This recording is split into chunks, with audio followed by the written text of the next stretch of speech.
آی جي صاحب دلته 2 ځل پاتې شوی دی زمونږ صلاح الدین مسعود صاحب په چارسده کې او چونکې زه خپله د رهایشي خو د خیبر ایجنسۍ یم په ټول بچپن هر یو شی مې پېښور کې تېر شوي دي نو ما ته دا آیډیا وه او دا ډېره ټول درانه مشران ناست دي ډېره د بدقسمتۍ خبره هم ده چې چارسده کې څونه لیټرسي ریټ زیات دی یعنې زموږ خیبر ایجنسۍ کې به دونه اصله نه وي لکه څونه به په چارسده کې وي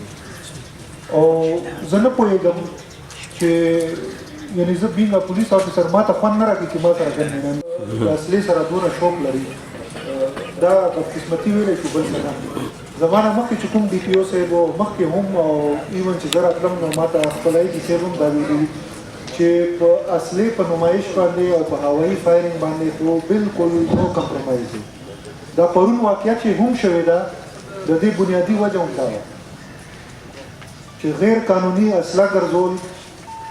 دلته د بدقسمتۍ نه ما شروع کړي وي د خلکو شوق به وي زموږ مجبوري ده زما خپله مجبوري ده کینې ما به یو ګنمین هم نه درلودی دا درته د زړه نه وایم نو په دې باندې به انشاءالله العزیز که سهیل خالد صاحب 50% سختي کړي زه به پرې 100% کوم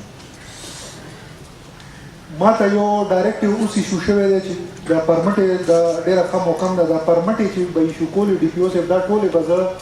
نه ایکسټینډ کوم دې باندې بالکل د سختۍ سره به عمل درآمد کېږي او ما اوسه پورې د ضلع خپلو افسرانو سره ایس ایچ اوګانو سره میټینګ نه دی شوی په دې راروانه ورځ دوه کې به کېږي دا به زما ډایرکشن وي چې د چا په علاقه کې هوایي فایرنګ وشو په هغې کاروایي ونه کړې شوه نو هغه ایس ایچ او به ریسپانسیبل وي دویمه خبره تاسو د آتشبازي وکړه د دې پالیسي دا مخکې پالیسي دا چې اف آی آر کېدو اوس تاسو ریکویسټ وکړو خو دا زه در سره واده نه کوم ډي سی صاحب سره او د ډسټرکټ هغه سره او د عوامي نمایندګانو سره به زه یو میټینګ کوم د هغې نه پس به موږ په فیصله کوو چې څونه ریلیکسیشن در کېدی شي خو پښتو کې متل دی چې موږ د ګوتې ځای درکړو نو تاسو به مخکې په تېر شي نو دې هوایي فایرنګ باندې او اسلحه باندې ستاسو عوامي نمایندګانو نه او د ګرانو مشرانو نه زما دا درخواست هم دی او ریکویسټ هم دی چې تاسو زما مدد وکړئ دا زه خپله بدماشي یا خپل څه سختوالی نه شو کوم دا ستاسو د بهتر ما یو سروې کتل یو څو ورځې مخکې په خیبر پښتونخوا کې سالانه 15,000 خلک سالانه 15,000 کسان یا جوبل کېږي او یا پیمري د هوایي فایرنګ په وجه باندې نو د یو کس خوشحالي وي خو تاسو یو کور پرې تباه کېږي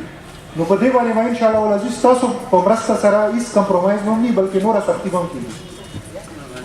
پولیس باندې فایرنګ ما مخکې ویلي دي په ریاست باندې فایرنګ دی پولیس سره مقابله کول ریاست سره مقابله کول دي پولیس ذاتي ګراوند باندې یا ذاتي وجوهاتو باندې چېرته هم نه ځي که تلی وي او که چېرته لاړ شي د هغې ډېرې لارې دي هغې دپاره ما مخکې ویلې ایس ایچ اوګان هم ناست دي ډي ایس پیان هم ناست دي ایس پیان هم ناست دي ډي پي اوګان هم ناست دي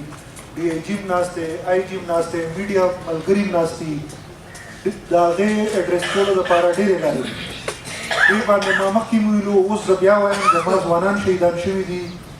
जमा पजवानान बाने फायरिंग शवे दे पदे बाने इस कंप्रोमाइज निश्ता दे मुंग मखिम कुर्बानियाने वर्कड़ी दी न पदे बाने प्रेस की गु जिस कानूनी लारवी आगा बा मुंग फॉलो को पुलिस टारगेट कड़ी दी जमा ऐसे छो शहीद शवे दे जमा जवान शहीद शवे दे कदा गंदना मा उसो नकड़ा سبا پولیس هیچ اتم لاس نشي اچولې سبا بیا دهشتګر راځي دهشتګر به راځي دلته به دماکي کوي خلک به ولي او پولیس به ورته ګوري پولیس چیلنج شوی دی پولیس ریډ چیلنج شوی دی پولیس باوردي و داسې پوه سړی هر چاته لیدی نه شي چې پولیس وردي اچولې ده دا څه خبره شوه چې پولیس وردی کوي او پولیس په سپین ګاډي کې او پولیس څه شي کوي پولیس باقاعده یونیفارم کې او دومره بهادر افسر و ټوله علاقه د دې ګواه ده زه خو اوس نوی راغلی ما نه مخکې افسران د دې ګواه دي ټول ډسټرکټ اډمنسټریشن ډسټرکټ چا نه چې پوښتنه وکړي داسې افسر په چارسده پولیس کې بهترین افسر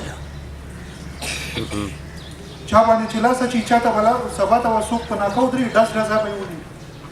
دا خو هېڅ خبره هم نه شوه اوس اف آی آر درج شوی دی ما درته مخکې ویلو چې زه به پکې 19-20 زه به الله ته هم جواب ورکوم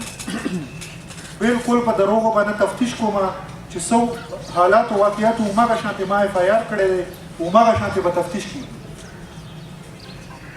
او زه به پوره انویسټیګیشن کوم ما کاکا ته مو ویلو مخکې چې چا سوال کړی چې د دې به زه هر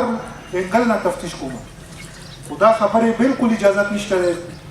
چې پولیس څوک ودروي یا څوک نیسي او ډز پولیس